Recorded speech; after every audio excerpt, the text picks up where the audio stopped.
"You can stay here, Dad, as long as you're useful to Brian." That's what she said. Not welcome, not I missed you. Just that. I stood there on the porch, suitcase in hand, hearing the words not from a stranger, but from my own daughter, the girl I once rocked to sleep, the one I stayed up with through every fever, every nightmare, every heartbreak. It wasn't always like this. 2 weeks earlier, her voice on the phone had been warm, almost sweet. "Come stay with us, Dad. We miss you." I remember that call vividly. I was alone in my apartment, holding an old photograph of us. She was 6, beaming, sitting on my shoulders at the beach. I hadn't seen her since her mother's funeral. We drifted, I guess. She got married. Life happened. But still, when she said, "We miss you," I let hope slip in, just a little. I asked, "Are you sure?" She laughed. "Of course. Brian wants you here too." That should have been the red flag. Brian, the man who'd never once shaken my hand properly. The man who looked at me like I was a rusted toolbox. Useful, but embarrassing. Still, I said yes. I packed light. Not because I travel well, but because some part of me knew. I knew this visit might not be about reconnection. It might be a test. Or a goodbye in disguise. But I tried to believe in her. In the little girl who used to draw me pictures and call me her hero. In the daughter who once wrote on a birthday card, "If I ever lose you, I'll lose the best part of me." So I got on the train. And the whole way there, I imagined it. The welcome hug, her smile at the station, the warmth of being wanted again. Instead, when I arrived, Brian stayed seated on the couch. Didn't even look up from his phone. She gave me a side hug, then gestured at the guest room like I was a tenant. No warmth, no light in her eyes. Just tiredness or guilt, I couldn't tell which. That night, I sat on the edge of the guest bed, suitcase still half-zipped. Outside the door, I heard Brian's voice, low but firm. "He's not here to rest. He's here to contribute." She didn't argue. She just said, "He'll understand." And I did, not because I wanted to, but because I had to. I was no longer the guest. I was the laborer. And something inside me whispered, this house was never meant to feel like home. But I stayed, because sometimes love makes fools of fathers. And because a part of me still held on to hope that she'd remember who I was and who I had always been, for her. Before we continue, friends, let me take a short pause. If you're still listening, could you write in the comments where you're from? Have you ever experienced something like this in your own life, when someone you loved made you feel like a burden? Your stories matter, and they remind others they're not alone. If this story touches something in you, please consider subscribing and sharing it. That's how you help us grow this channel and keep telling these stories. Now, let's continue. Their house looked beautiful on the outside. Tall, white stone walls, wide glass windows, everything new, polished, modern. But the moment I stepped inside, something felt off. It wasn't the decor, it was the silence. The kind of silence that doesn't soothe. The kind that tightens your chest. That tells you, you're not supposed to feel at home here. My daughter smiled, but it didn't reach her eyes. She took my coat like a receptionist, not like a daughter seeing her father for the first time in years. And then Brian walked in. He didn't look up from his phone until he stood a few feet away. I reached out to hug him. Tried, at least. He extended a stiff hand instead, like I was there for an interview. His grip was firm. His eyes weren't. She gave me a quick tour of the house. Everything was perfect. The marble countertops, the wall-sized television, the sparkling glass cabinets, full of dishes they probably never used. She showed me the guest room at the end of the hall. "Your room?" she said, stepping back. Not welcome, not we're so glad you're here. Just your room. I stepped in and stood there for a long moment, suitcase in hand, heart suddenly heavy. It was a nice room. Big bed, clean sheets, a small table with fresh flowers, but no picture frames, no warmth, no signs of thought. It felt like a hotel room, like I could disappear and no one would notice I'd ever stayed. That evening we had dinner. I sat across from them at a table meant for 8. Most of the time it was just Brian talking. About work. About how hard it was to manage people who don't know their place. My daughter smiled and nodded at the right times, laughed when he seemed to expect it. I tried to join in, tried to ask her about her life, her hobbies, the things she used to love. but every answer she gave was short, distant, like she was reading from a script. Brian interrupted often, corrected her, changed the topic, once even finished her sentence for her. At one point, I looked at her. Really looked. Her shoulders were tense. Her smile was tight. She kept glancing at him before she said anything, as if weighing every word. And something inside me, something I hadn't felt in years, twisted. After dinner, I offered to help clean up. She shook her head. Brian said, "We have a system. It's better if you just rest." I wanted to argue, but I stopped myself. Something told me this wasn't the time, or the place. Later, alone in the guest room, I sat by the window, staring into the dark garden outside. My reflection in the glass looked older than I remembered, tired, worn. I thought back to the time I used to rock her to sleep in a tiny one-bedroom apartment. Back when we'd eat cereal for dinner and laugh at cartoons on the floor. Back when she used to say, "You're my hero, Dad." Now I wasn't sure what I was. A guest? A problem? An obligation? Still, I tried to believe. Maybe this was just how adulthood looked. Maybe they were stressed. Maybe, under all the coldness, my little girl was still in there, waiting to find her way back to me. So I stayed, because I wanted to believe that love, real, quiet, patient love, could still mean something. Even if no one else in that house remembered what it looked like, the next few days blurred into each other. A routine of polite smiles, awkward silences, and glances that spoke louder than words ever could. But it was dinner that always exposed the truth. Dinner stripped away all illusions. That evening I tried again. I brought up an old memory, something light. The time she won the spelling bee and jumped straight into my arms with that missing tooth grin. I thought maybe it would warm the table. Maybe it would remind her. But before I could finish, Brian spoke over me, redirecting the conversation to a very important client he had impressed earlier that day. He didn't even look at me, just talked as if I wasn't there. I waited, tried again, mentioned a book I'd just finished, asked if they had read anything good lately. He sighed loudly like my voice had tired him. "Books are a waste of time when you're actually building something," he muttered, cutting into his steak with the same force he used in conversation. I turned to her. She just stared at her plate, fork moving, mouth chewing, but eyes vacant, as if she were somewhere else entirely. I looked at her longer than I should have, hoping, pleading silently that she'd look up, smile, say something real. She didn't. After dinner, as she began collecting plates, I stood to help. It was instinct. I had done it 1,000 times for her growing up, even after long shifts when my back ached and my hands were calloused. Helping was how I showed love. But before I could take a single dish, Brian leaned back in his chair and laughed. Not with joy, but that smug kind of laugh that people use when they feel untouchable. "Just sit, old man. You're not here to work." Old man. That one landed differently. It wasn't teasing. It wasn't light. It was a reminder. A reminder that to him I was outdated. A leftover. A relic sitting too long at the table. I looked at her again, waiting for her to say something. Anything.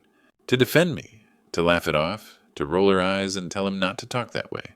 But she didn't even flinch. She just kept rinsing plates, her back to both of us. I sat down again slowly, carefully, and I realized I wasn't just sitting out of politeness. I was sitting because I suddenly felt small. I felt like I didn't belong in that chair, or this house, or maybe even her life anymore. And yet I stayed, not because I had nowhere else to go, but because I still believed, foolishly, that beneath all the silence and avoidance, she still cared. That if I just waited a little longer, loved a little harder, maybe I'd reach the part of her that remembered who I was. Not the old man, not the burden, but her father. And yet as I sat alone in that room full of shadows and expensive plates, I started to wonder if love was enough, when only one heart remembered how it used to feel. The sun had barely broken through the curtains when I heard the knock, gentle, hesitant.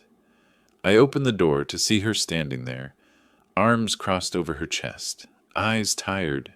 She didn't say good morning, no smile, just a quiet request. Or maybe it was an order dressed as kindness. "Could you make breakfast for Brian?" There was no please, Just his name, not mine, not us, not for the family. For Brian, I nodded instinctively. Years of being a father had wired me to say yes without hesitation, to give before asking, to help before judging. So I walked to the kitchen and began. I made eggs the way I always used to. A touch of butter, not too much salt. Toasted the bread, cut the fruit, poured his coffee, black, no sugar, just like she said he liked it. I set the plate on the table and stood there for a moment, not knowing whether to leave or wait. He walked in, glanced at the plate, and sat without a word, picked up the fork, took a single bite, then pushed the food away like it offended him. "Too salty," he muttered under his breath, never even looking at me. He didn't speak to me again, not that morning, not at all. I stood in the kitchen, hands still smelling faintly of egg and coffee, and stared at the plate. My stomach turned, but not from hunger, from shame, from something deeper. I had done something kind, not because I had to, but because I wanted to bridge the distance between us. I had hoped, even foolishly, that food might warm a house gone cold. But the message was clear. This wasn't about kindness. This was about control. And she hadn't even come down to eat with us. Or maybe she wasn't allowed. I didn't know anymore. Later that morning, I washed the dishes. Not because anyone asked, but because I couldn't stand the sight of them left there. Like a small crime scene no one wanted to acknowledge. I scrubbed the plate he barely touched, each scrape of the sponge against ceramic echoing like a reminder. I wasn't a guest. I was a convenience, a silent hand, a presence to be used when useful and dismissed when not. In the silence that followed, I sat outside on their patio.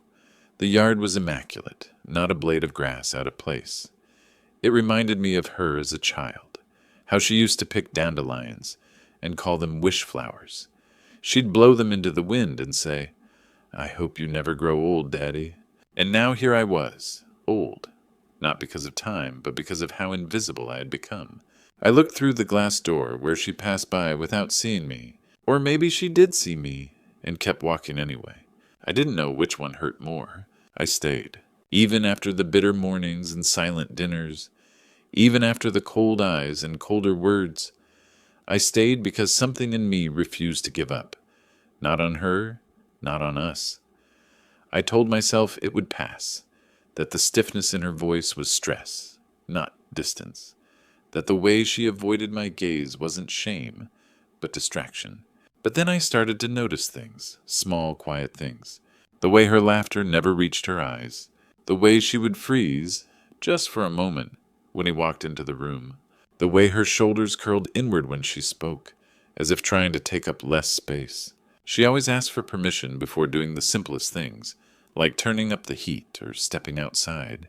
And when a door shut, especially if it shut loud, she flinched, every single time. I once caught her standing in the hallway, looking at her phone with shaking hands. When she noticed me, she tucked it away quickly, forcing a smile that didn't belong to her face. That smile broke me more than any insult ever could. There was no music in the house, no pictures of her childhood, no drawings, no messy drawers full of forgotten things, just bare surfaces and perfect order. Like a hotel someone was afraid to mess up, like a place that demanded silence to keep its structure intact. She didn't speak much, not to me, not even to herself. And when she did, it was always soft, calculated, careful. I remembered a different girl, a girl who once danced in the kitchen with chocolate on her face, a girl who screamed with joy when I surprised her with a bicycle I built from spare parts, a girl who once told me, "You're my safe place." Now she barely met my eyes, and Brian, he watched everything. Not obviously, but always. When she spoke, he listened, not like a partner, but like a warden waiting for a mistake. He didn't shout. He didn't need to. His power came in glances, in unspoken rules, in invisible walls you learned not to test. One night, I walked past their bedroom and heard muffled arguing. Her voice was shaking. His was low, flat, controlled. I couldn't make out the words, but I didn't need to. I'd heard that kind of silence before, the kind that makes bruises without ever lifting a hand. I went back to my room, sat on the edge of the bed, and stared at the floor until my eyes burned. That night I didn't sleep. The next morning I offered to drive her to the grocery store. A simple errand. Something normal. She looked startled, then smiled politely and said, "Brian likes to go himself." Her voice was tight. Her fingers fiddled with her sleeve. And again I stayed quiet. I stayed quiet because I was afraid of what I'd hear if I asked more. Afraid of being told, "This is just how it is." Afraid she'd say, "I chose this." Afraid she already believed she deserved it. That was the moment I realized I wasn't just visiting. I was trespassing. Not in the house, but in her life. Her new world had no room for the man who raised her. No place for the father who once held her through storms. I was a stranger now. A polite shadow in a castle made of tension and denial. A ghost who still remembered what love used to sound like, in a home that now echoed with fear. But still I stayed, because leaving her behind felt like abandoning the last part of me that still believed in her. I found the list taped to the fridge that morning. 3 simple demands, each written in the same neat, impersonal handwriting as everything else in that house. Mow the lawn, take the trash out, fold the laundry. No please, no thank you. Just a sequence of chores that made me feel like a hired hand, rather than the man who once taught her to ride a bike, who once tucked her in at night and kissed her forehead. I clipped on my old gardening gloves and stepped into the yard, the sun harsh against my back. The grass was tall, almost wild, yet every blade seemed to mock me as I knelt and pushed the mower forward, back and forth, until my arms ached and sweat stung my eyes. Each turn of the wheel felt like a repetition of every time I'd tried to fix something in her life. Broken bicycle chains, scraped knees, broken dreams. But this time, I wasn't repairing her world. I was just maintaining theirs. When I finished, I walked the cut grass into the garbage cans. The sky was a cruel blue, and I imagined it was laughing at me. That sky had watched me give everything to my daughter, only to be reduced to a maintenance man in her adulthood. I lifted bag after bag of trash, each one heavier than the last, carrying not just discarded bottles and papers, but the weight of unspoken apologies I could never voice. Back inside, I found the laundry piled high in the corner. I sat on the floor, legs crossed, and began folding, smoothing shirts that never smelled like home, folding towels that never dried tears. I remembered folding her tiny clothes when she was a baby, the onesies with pink flowers, the little socks we lost under the couch. Now these garments were stiff and unfamiliar, as if they belonged to a stranger. She watched me from the doorway, staring in silence. I wondered if she recognized the man quietly kneeling on the cold tile, hand cramping from bending corners perfectly. But her eyes didn't soften. They only reflected a quiet sorrow, a recognition that perhaps she had allowed someone else to write the rules of her life. When I finished, I stood and brushed dust from my knees. The tasks were done. The list was empty. And yet I felt emptier than ever, like a ghost in a home that didn't want my presence, doing favors that would never earn me a place in her heart. Still, I stayed, because even when you're reduced to help, you hope that through every favor, every chore, your love can echo louder than the silence that surrounds you. The morning sun filtered through the curtains, like a promise I wasn't sure I could keep. It was her birthday, the day she came into the world, light and laughter in my arms. I remembered every detail, the hospital's sterile smell, the first time she squeezed my finger, the way her tiny eyes searched mine for comfort. So I woke before dawn, pulling out an old family recipe I hadn't used in years. The batter felt familiar in my hands, flour dusting my apron, sugar melting into butter, vanilla scent drifting through the kitchen as if ghosts of our past were helping me bake. I carried that cake upstairs, frosting smooth and bright, candles waiting like little sentinels of hope. I imagined her smile when she saw it, remembered how she used to blow out candles with a single breath, eyes sparkling with dreams. I followed the hallway with my heart pounding, each step a prayer that this time she'd look at me and remember. But when I entered the dining room, The glow of the table lamps revealed two faces I barely recognized. Hers so distant, and his so unwaveringly cold. I placed the cake in front of her. The frosting caught the light, and for a heartbeat I thought I saw the girl who once raced me to the car on her birthday mornings, squealing with joy when she realized I'd made pancakes shaped like stars. She picked at the frosting with her fingertip, tasted it, and then set down the fork. I leaned forward, ready for the laugh or the tears or the hug, anything but this hush. He leaned in close, just close enough for me to hear. His voice was a whisper, low and contemptuous. Why do you let him act like he matters? I felt the words like a blade sliding between my ribs. I saw her flinch, not physically, her body barely moved, but something inside her recoiled, a fragile hope snapping. She looked at me, eyes dull as gray stone, and said softly, "He's leaving soon." No anger, no regret. Just that quiet statement, like it was fact, like it was final. I placed a hand on her shoulder. My fingertips trembled against the satin of her dress. I remembered brushing her hair back the day she graduated, telling her I was proud.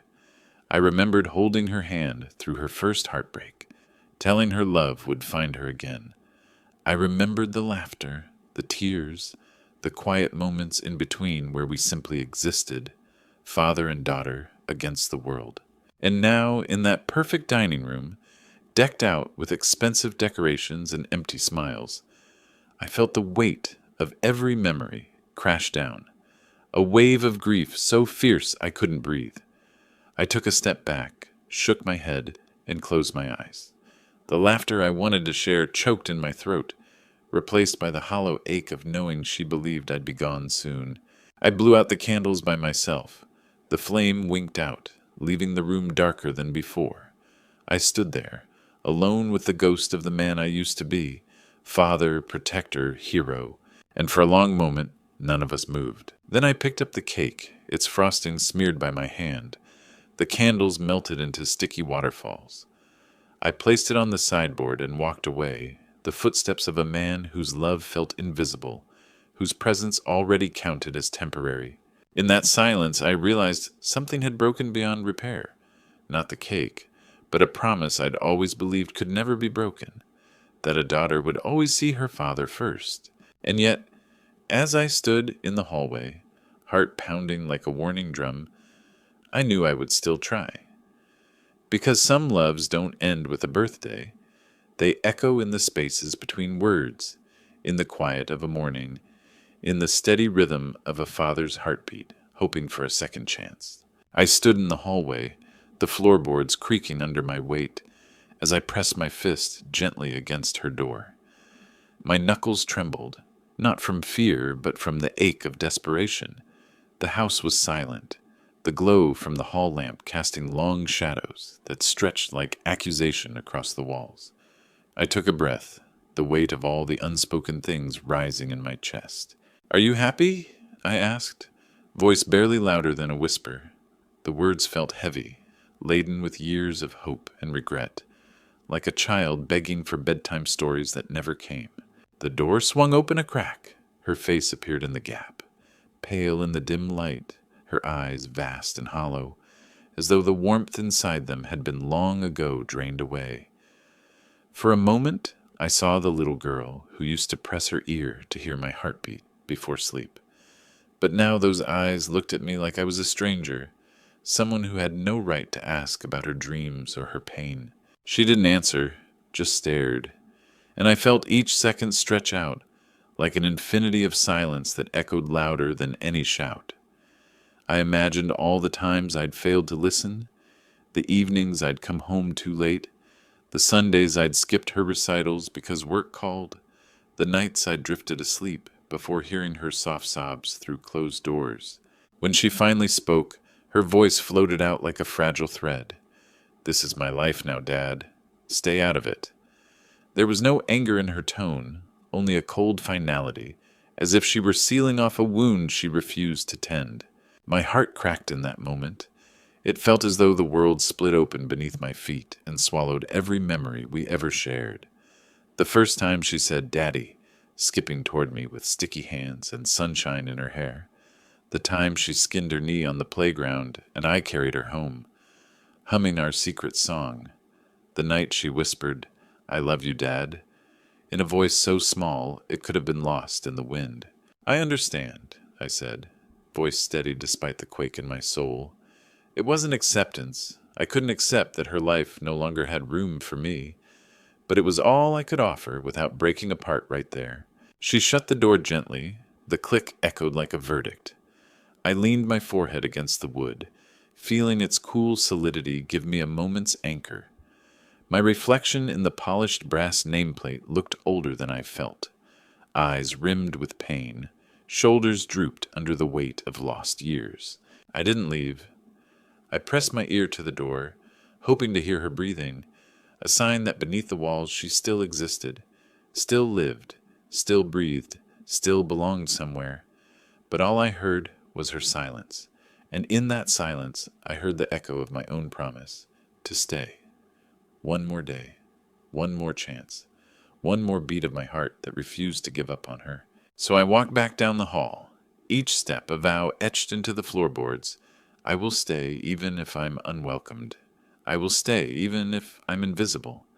I will stay as long as the door stands between us, believing that one day it will open again, and when it does, I will be here. The dawn light crept through the curtains like a quiet witness as I shuffled into the living room, still weighed down by the ache of last night's knock on her door. I found her waiting, arms folded across her chest, jaw set like carved stone.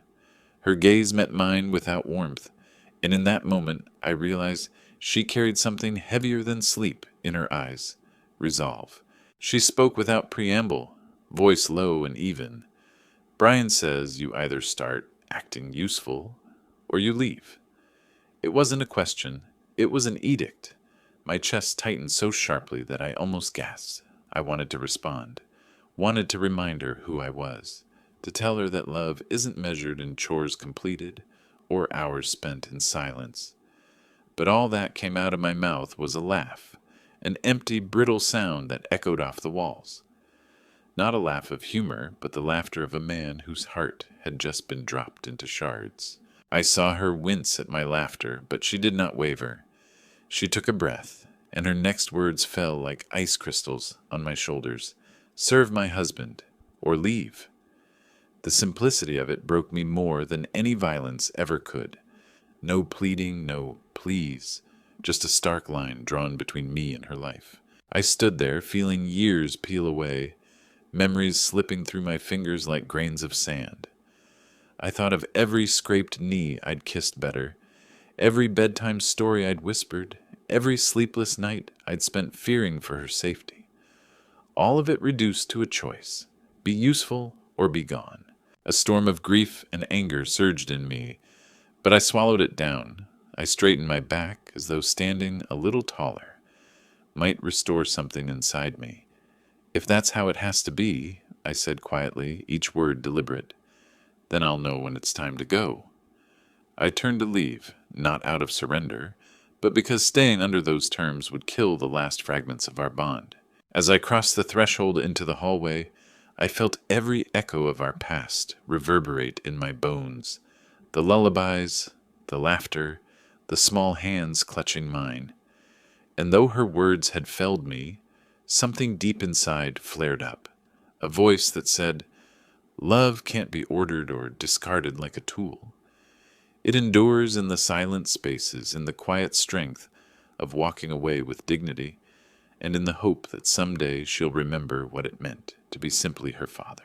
I stood in the doorway, my suitcase open at my feet, its emptiness echoing the space growing between us.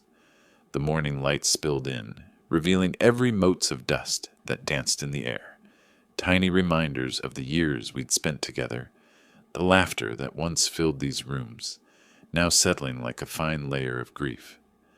I moved to the chair beside the bed and began to fold the clothes I'd brought.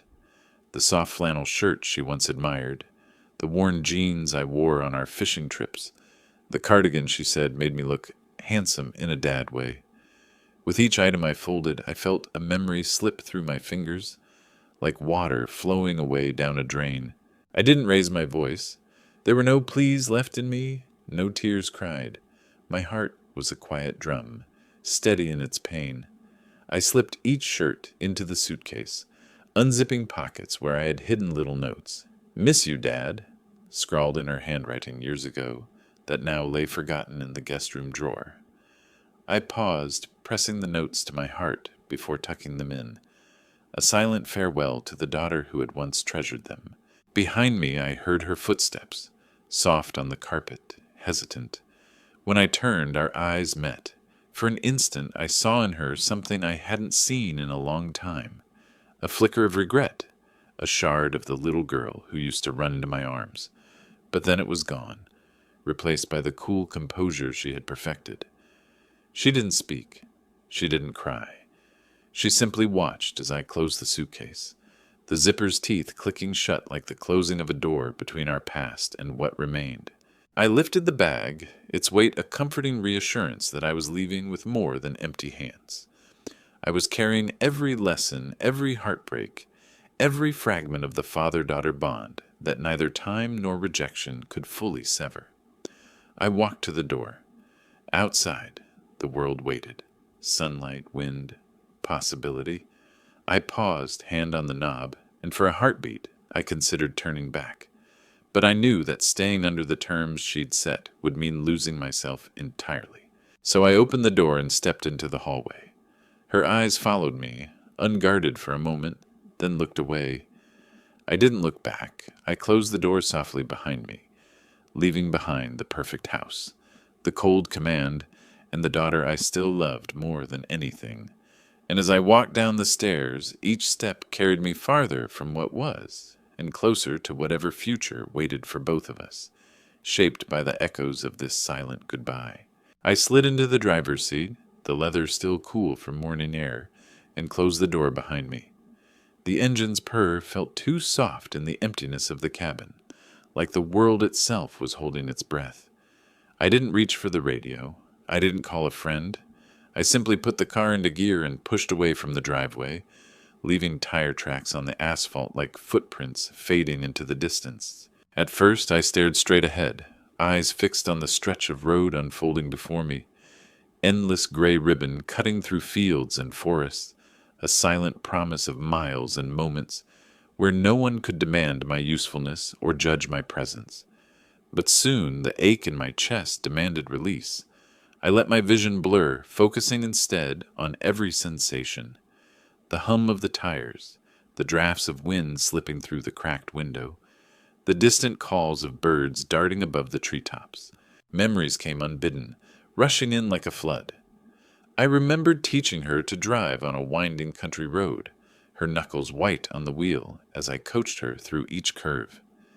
I remembered the nights we stayed up late, her questions tumbling out in whispers, about life, love, loss, always hungry for understanding.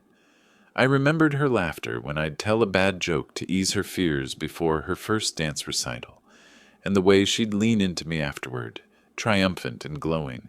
All of that felt so distant now, like watching an old film through a cracked projector lens. And the grief that followed wasn't polite. It wasn't a quiet ache. It was a storm that battered my ribs, a raw wound opening wider with each beat of my heart. I felt betrayal twist like a blade. How could someone I loved so fiercely push me to the margins of her life? How could the daughter who once believed in me refuse even to look in my direction? Tears came unbidden, pooling at the corners of my eyes before rolling down my cheeks. I didn't reach to wipe them away. Instead, I let them fall, each drop a confession of love still burning bright, even when it felt unpaid and unreturned.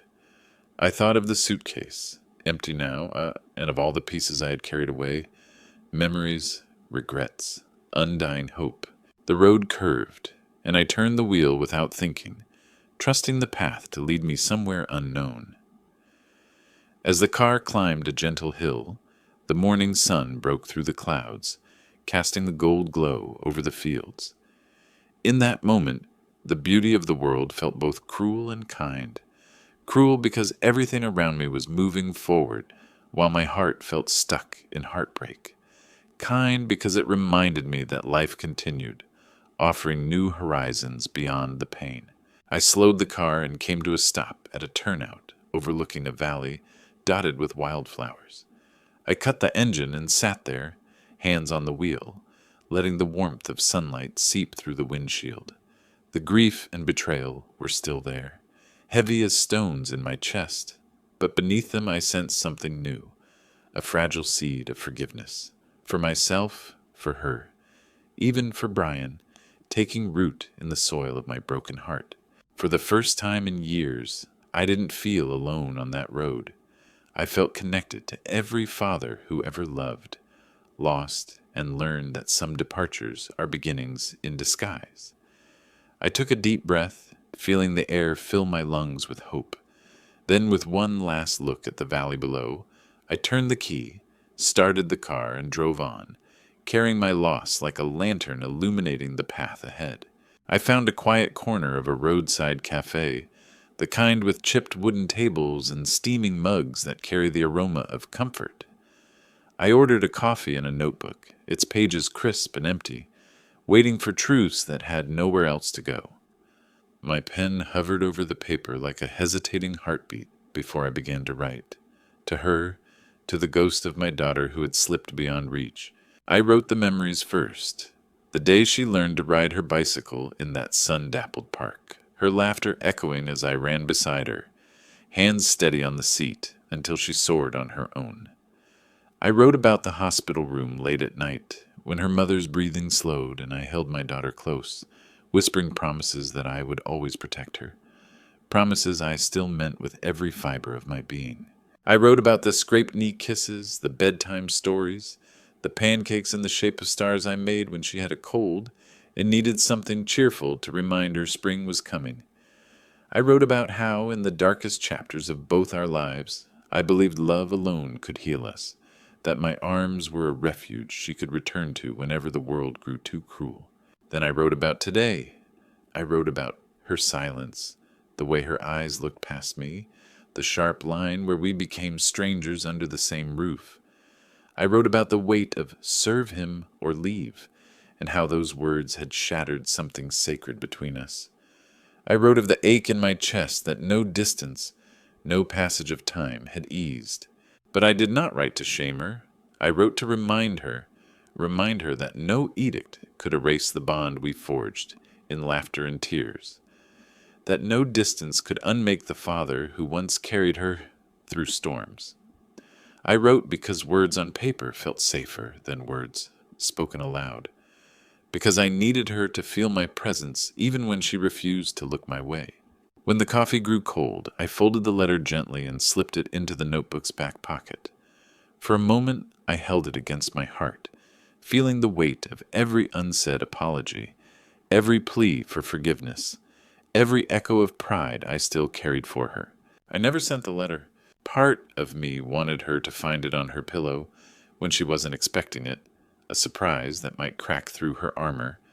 Another part feared the silence that would follow, the letter unread, returned to me by a house that no longer welcomed my words.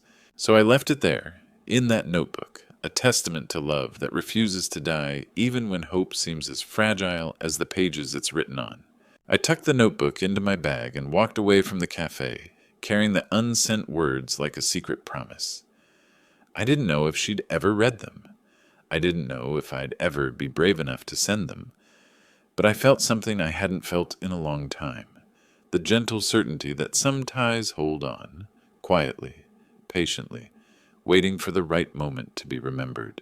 Weeks passed in a blur of quiet mornings and empty rooms. I kept the notebook close, its pages a silent confidant, but the weight of loneliness pressed on me like a winter chill.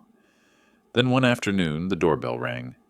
My neighbor, Mr. Patel, stood there with an open invitation. His young son was turning 7, and they were hosting a small backyard party. He said, "We'd love for you to come." I hesitated. It felt strange to accept kindness when my own daughter had turned me away, but something in his gentle eyes made me see that family could be chosen, not only inherited. So I nodded, tucked the notebook into my bag, and followed him next door. Their backyard was alive with laughter and bright paper lanterns swaying in the breeze. Balloons bobbed like colorful thoughts suspended in the air. The birthday boy, little Rafi, darted between the other children, clutching a toy car in his hands, his grin so wide it lit the entire yard. My heart twisted at the sight. Here was a child whose world brimmed with joy, and here was a father who had remembered to show up. When I walked in, Rafi's small face lit up even more. He ran to me, and without missing a beat, threw his arms around my legs and pointed upward. "Grandpa!" he proclaimed. I froze. A lump rose in my throat. My neighbor glanced at me, eyebrows raised in apology and amusement, and I realized they must have told Rafi stories about how I helped him fix his fence, planted marigolds together, or taught him how to skip stones by the creek. I didn't correct him. I let myself become the grandpa in his world. I lifted him into my arms, feeling the weight of his trust settle into the hollow places of my heart. In that embrace, I felt warmth I hadn't known since my daughter's arms once clung to mine after a nightmare. The party swirled around me, children's voices, the scent of freshly cut grass, the taste of sweet cake, but inside that circle of light, all I felt was the simple power of being needed and loved. When it was time for the piñata, I held the string and watched, as Rafi's eyes sparkled with anticipation. With one sharp pull, candy rained down, and he laughed, scooping handfuls into his pockets. As the sun dipped low, parents called their children in for warm baths and bedtime stories. Mr. Patel clapped me on the shoulder. "Thank you for coming," he said softly. "The kids adore you." I looked around at their family. Imperfect, chosen, held together by moments of kindness and shared joy, and realized it was everything I'd missed. Blood ties can fray, but love's choice is deliberate. It's woven through laughter and tears, through simple acts of showing up week after week with an open heart. That night, I walked home under a sky strewn with stars, each one a promise that family can be found in unexpected places. I carried with me the echo of Rafi's grandpa, a name I hadn't heard in my own life for years, and I knew without doubt that love's definition stretches far beyond DNA. It is the warmth we choose to give and receive, the bonds we build when we dare to belong. I was sipping my morning tea when the headline caught my eye. Her name, bold and unforgiving, atop the front page like a scarlet letter.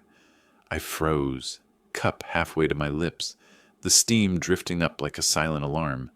The article said Brian had been arrested on charges of domestic abuse, charges she'd filed last week. The divorce was swift. The courts moved faster than the chill that ran down my spine. He had lost everything, his reputation, their home, the illusion of control he'd built around her life. I crumpled the paper in my hands, heart pounding as I read the details. Bruises she'd hidden beneath long sleeves, whispered calls to friends that went unanswered, nights spent in fear so profound she didn't dare speak. Each line felt like a confession I'd missed, a plea I hadn't heard, a tear I hadn't wiped away. Guilt knotted in my chest. How had I stayed silent when she needed me most? How had I believed her fortress of silence was simply her choice?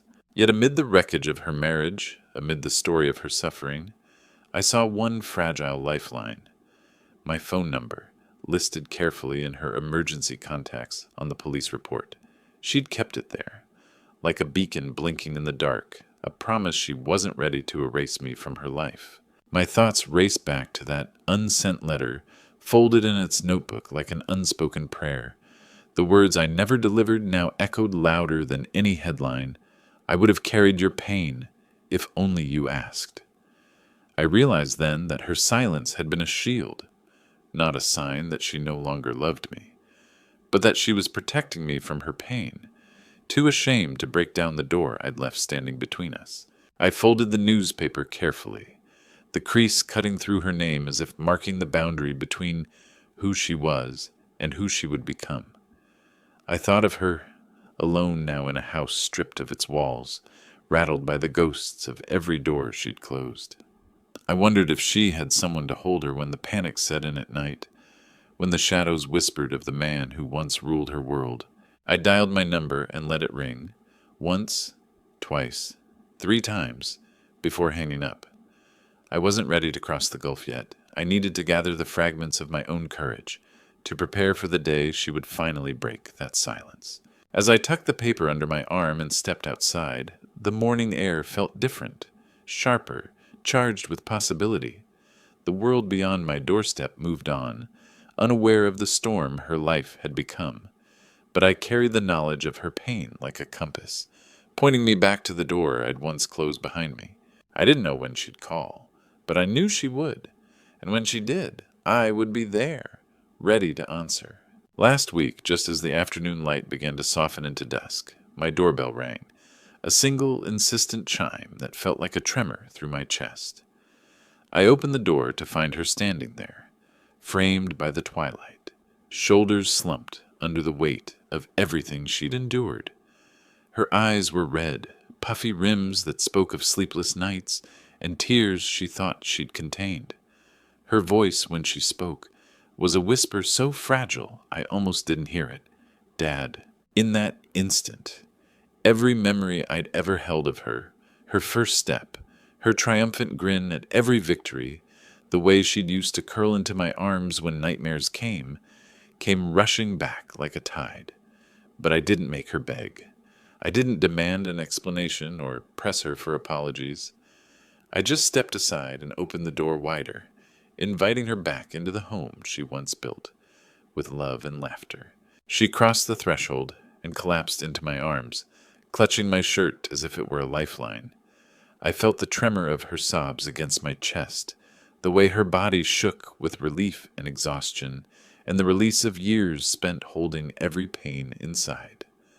I wrapped my arms around her like I had when she was a child, protecting her, comforting her, reminding her that she was safe. I left when you told me to, I whispered, my voice thick with emotion, but I never stopped loving you. The words felt small against the enormity of what we'd both carried, her heartbreak, my guilt, the long stretch of silence between us. Yet in that moment, they were enough. She pulled back just enough for me to see her face, tear-streaked and raw. For a heartbeat, she searched my eyes as if wondering whether I meant it. Then her lips quivered into a broken smile, and she buried her face in my shoulder again, crying like the little girl who once asked me to find her lost teddy bear in the dark. We stood there for a long time, the world outside fading into stillness. Inside, the weight of unspoken apologies and forgotten love lifted with every breath we shared. In her tears, I heard both sorrow and forgiveness, sadness for what we'd lost, and hope for what we could still rebuild. When her tears finally slowed, she pulled away just enough to look up at me, her hand finding mine. "I'm sorry," she whispered, voice trembling. "I was so afraid." I brushed a stray strand of hair from her face and smiled through the ache in my heart. "It's okay," I said. "I'm here now." She nodded, and for the first time in years, our bond felt unbreakable again. The past still lay before us like shattered glass, but in that doorway, bathed in the soft glow of evening, I realized that love could piece us back together, one moment at a time. And as she stepped fully inside, closing the door behind her, I knew that this was only the beginning of our next chapter, one written not by fear or obligation, but by the enduring truth that a father's love can never truly be left behind.